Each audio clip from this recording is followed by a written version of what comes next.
Greetings, everybody. Welcome to Healthful Living. My name is Matthew Sobel, and I will be your instructor for this course. First of all, that's a picture of me and my goofy son, Dylan. That is a picture of us at Hershey Park. Those of you that are in the Harrisburg area, I'm sure you're familiar with that area. That's another picture of him. That's actually a zoo near us. We live actually in Collegeville, Pennsylvania, which is not far from Philadelphia, about 40 miles outside of Philadelphia, near Norristown, and that's the Norristown Zoo that my son was standing in front of. I work, of course, for Harrisburg Area Community College. I also have faculty positions at Montgomery County Community College, which is a little bit closer to my house, and St. Joseph's University. My main area of expertise is in public health. My graduate degree is in public health. One of the most important factors in public health, and we'll discuss this at length, is uh, low fruit and vegetable intake. Unfortunately, low fruit and vegetable intake is a major cause of illness and death in the United States. So, as a result, in addition to teaching, I spend a lot of time at a local organic produce farm.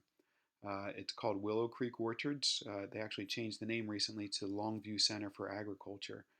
And it's called community supported agriculture. So you basically join the farm at the beginning of the growing season in April or May. You pay money up front, and then every week you go in and you pick up a huge box of organic produce. Very good deal. You can actually save a little bit more money if you go to a farmer's market or a produce stand. But it's extremely fresh. It's all organic, very healthy. So I spend a lot of time there. I do a work share. I actually work there for 4 hours a week, and I get all my produce for free. And I also do some education programs for them as well. In addition to teaching and farming, I am involved in rugby. This is the Ursinus women's rugby team, and I'm their head coach. I am not in any of these pictures, unfortunately. These were taken a few years ago. The picture to the right is the women dressed up for what is called a prom dress game. They actually play a full rugby game dressed in prom dresses at the end of every season. It's really hilarious. So the main reason I got involved in coaching rugby is because there's an epidemic of head injury among college athletes, and rugby has a particularly high incidence of concussion. So I wanted to do everything that I could to kind of mitigate that epidemic. Again, another public health concern.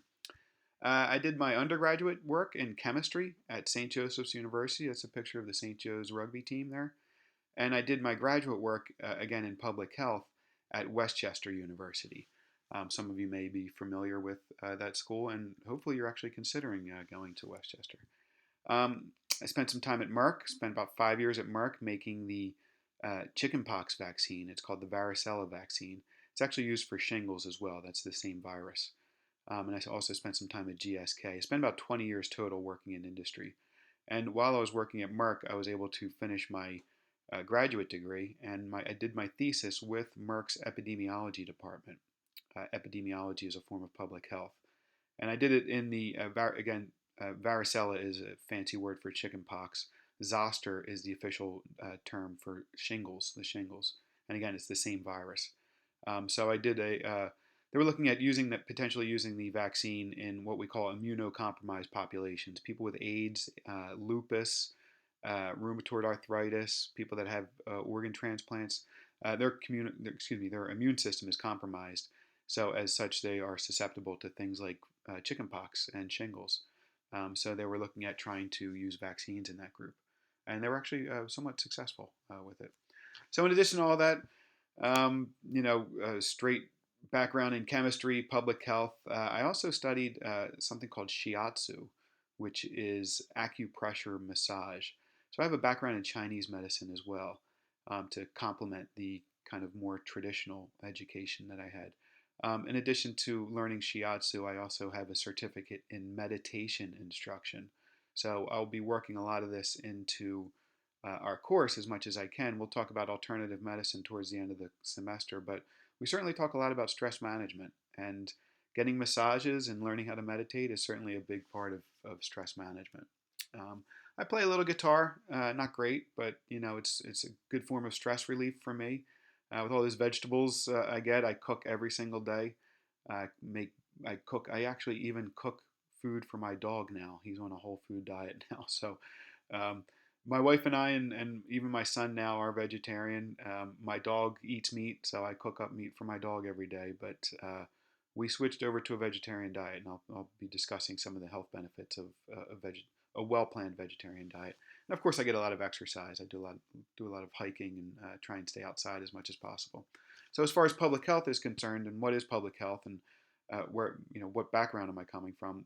One of the best analogies I've ever heard is, imagine that doctors and nurses are saving patients by pulling them out of a river.